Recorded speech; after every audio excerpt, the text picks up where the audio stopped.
What do you do there? I'm a shift lieutenant. So you got to watch out for everybody. Right. Yeah. Did you ever think you'd be in police work when you were in high school? No, that was kind of the furthest thing from my mind until about time to graduate.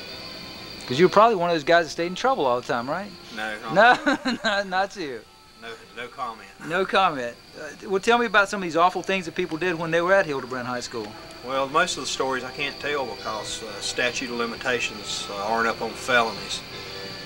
But we were sitting there, and about the best thing that I could think about was we had a substitute teacher, and her last name was Evans, and everybody called her the Bird Woman. And Terry Fulbright and Martha Yoder got together. And Martha Yoder brought an empty vodka bottle, and Terry filled it up with water.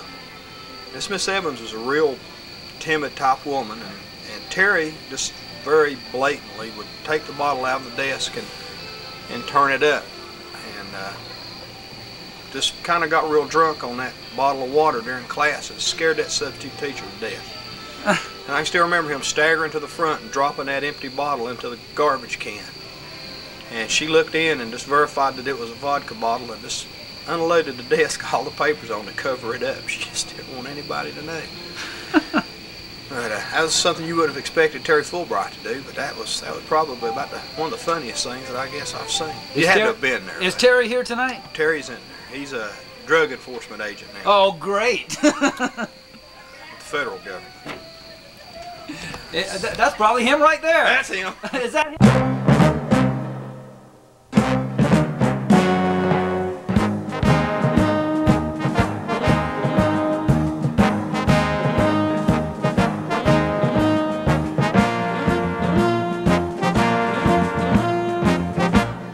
Paybacks. Yeah, you tell him. Well, I was a very good boy. I didn't do anything wrong, for starters, and I don't remember anything bad, but I have a vague remembrance of, let's see, I think it was Martha Yoder brought an empty liquor bottle to school, so we very casually filled the thing up with water, and I took it into class. This is advanced math class. Took it, had it stuck in my side of the jacket, walked in or staggered in with it. Every time they didn't look, I'd sit and take a few slugs of it. Of course, it was just water, so it didn't make any difference, and emptied the whole bottle. She'd keep looking down like this. Oh, jeez. And then finally, though, after the whole thing was empty, this is about three-fourths through the class, went through, sort of moved up to the trash can very slowly, took the bottle, and just dropped it where it went thump, right in the trash can. I mean, you couldn't help but hear it because unless you were completely deaf. She kind of looked over there, oh, geez. And then after that, threw a bunch of papers over, so I was just sort of sitting back there like, really fat, dumb, and happy back there. And I left. How much trouble did you get into for that? None. Mr. Crump didn't hear about it? Well, I didn't hear about it from him, let's put it that way. And since then, you've been working for the DEA? Well, that's where I'm working right now. I worked, first of all, I taught school at Hildebran Junior High School, back at the same place that I attended high school. Yeah. So went back same room, some of the same teachers there. Then after that, I went full-time into the reserves down in Florida. And then after that, I switched over, currently working for the DEA. You like doing that? That's something different. I guess so. Keeps you off the streets. Or keeps you on the streets, does Well, just remember, just say no. You know, that'll solve all the problems. That's why we don't have any more drugs in the United States. Everybody says no.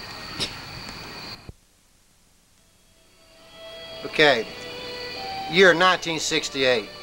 Michael Dwayne Wyckoff, playing for Hickory Elementary. Myself, Jesse Green, Boyd Locke, Chester Berry. Mike Wyckoff's the guard. We're playing North Carolina School for the Deaf in Morganton. We score a basket, close game, real close game. We score a basket, School for the Deaf brings the ball in. Mike steals the ball, turns right around, gets disoriented, scores a basket in their basket. Puts these guys ahead. I can't remember the outcome of the game, but it sure didn't help us any. I think not. I think not. What do you do now, Ricky? I'm a salesman for CAC Distributors. And where's that? It's a place here in Hickory. We sell heating and air conditioning equipment. Okay, got any kids? Have two. The father's away because we ran him out of town. That's right. Linda Young Leo, the most changed. Cheryl Hildebran Bivens, the least changed. Nancy Page Shaw, married the longest. Ted Van Horn, married the shortest amount of time. And Cade Huffman, for the youngest baby. Most virile. Most fertile, right. Okay? Thank you very much. Royal cheerleaders, Norma Cook. Hi, Norma. Hi. What do you remember about Hildebran? I remember a lot of good times, and I suppose one of the things that I remember best and hold closest to my heart is Billy Webb and how we used to get down behind the Christmas tree in the library when Miss Page wasn't looking and just hold hands and do that kind of thing. And also when Billy had his wreck on a motorcycle, I was quite concerned about it.